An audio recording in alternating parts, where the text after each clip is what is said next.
Donald Trump is getting some advice from individuals that he probably shouldn't be getting advice from.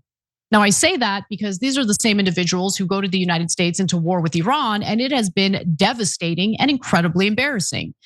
As we can see, we are now in a stalemate. We don't know how this war is going to end. It doesn't look like the Trump administration has a real plan other than extending a blockade on Iranian vessels, which means that the Strait of Hormuz is going to remain closed, which means that oil and gas prices are going to go up. We're going to have a lack of fertilizer on the global market, lack of helium and other incredibly important resources necessary for the medical industry. So Trump has been speaking with the notoriously hawkish Senator Lindsey Graham. Retired US Army General Jack Keane, I don't know if you've ever seen that guy on Fox News. He is a complete and utter lunatic.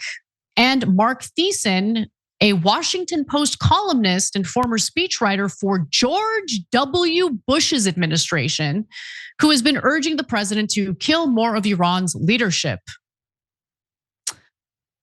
I didn't even know who this Thiessen guy was until recently. And that was when life was a little better. But this is a guy who like salivates at the thought of slaughtering more people. And if you don't believe me, here are his recent comments on Fox News, which Trump, by the way, reposted on Truth Social. Take a look.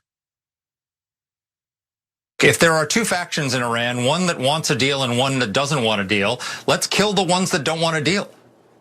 If it's that simple, we've killed over 50 Iranian leaders so far. Let's go back. Let's end the ceasefire and finish the job. Admiral Cooper has taken out about 70 to 80% of the targets he was assigned. There's another 20 to 30% to be done. Let's finish that. Let's take out the leaders who don't want a deal, and then we threaten to destroy Karg Island if they don't give us the nuclear dust and bring them back to the table then. Oh, wow, what a genius. Oh, wow, they pay him the big bucks to be a columnist over at the Washington Post because he's got such great ideas. You're not giving me what I want, so I'm just gonna kill you. Wow, what a genius. Pathetic, immoral, unethical, disgusting. What else is there to say about a clown like that guy? But what is problematic is that these are the individuals surrounding President Donald Trump. And I wonder how these are the people who have access to Trump, right? You know, his chief of staff, Susie Wiles, who worked on Benjamin Netanyahu's reelection campaign in 2020, you know, she's a bit of a gatekeeper. She gets to decide who consults with the president of the United States on questions of war and peace. So you've got Senator Lindsey Graham, freaking Jack Keane. Oh my God, bro. You're not fooling anyone with that leathery ass face, okay? Just let it go gray. Let it go gray. We all know how old you are. Just chill out.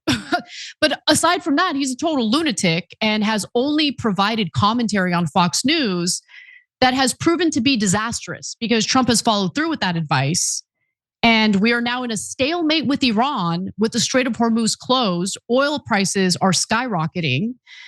Farmers can't get their hands on fertilizer, and if they can, it's astronomically priced because there's a shortage of fertilizer thanks to the Strait of Hormuz being closed. Now, these are people with means, right? These are people with money. Maybe they can withstand the economic pain. But the American people were already struggling economically before this war began. But who cares? Just kill more people. You're not giving me what I want. We're just going to kill you. Okay, and then what? And then what? What happens to a country of 92 million people after you, if you even manage to get what you want, you turn it into a failed state? That refugee crisis is gonna be real difficult to deal with, isn't it? Get ready, Europe, get ready. And of course, the worst war hawks in Trump's ear are Israeli officials, because they are still in his ear. Let's be clear about that. Israel has also made clear that it's eager to restart airstrikes on Iran. Of course they are. I mean, what would Israel be if they weren't eager to kill more people? Israeli Defense Minister Israel Katz said last week that Israel is awaiting a green light from the US to kill the rest of the Khamenei family and plunge Iran into the age of darkness and stone by blowing up central energy and electricity facilities and crushing national economic infrastructure, echoing similar threats made by Trump. Going back to what we heard from Thiessen in regard to killing people who don't agree with you and aren't easy to negotiate with. That sets a real bad precedent. Because given the lack of support for Israel among the American people, I can envision a day, I know it seems impossible, but it's not. I can envision a day when the US is no longer an ally to Israel. And if we live in a global community where it is now normalized to just kill world leaders that you don't like and you don't agree with, how would Israel feel about that? If a military superpower came in and just assassinated their leaders because we don't like what they have to say. Just something to think about. I don't want to live in a world like that, but Israel has pushed for us to live in a world like that. And so far they're succeeding. And I would just caution them, be careful what you wish for. Every time you ring the bell below, an angel gets his wings. Totally not true, but it does keep you updated on our live shows.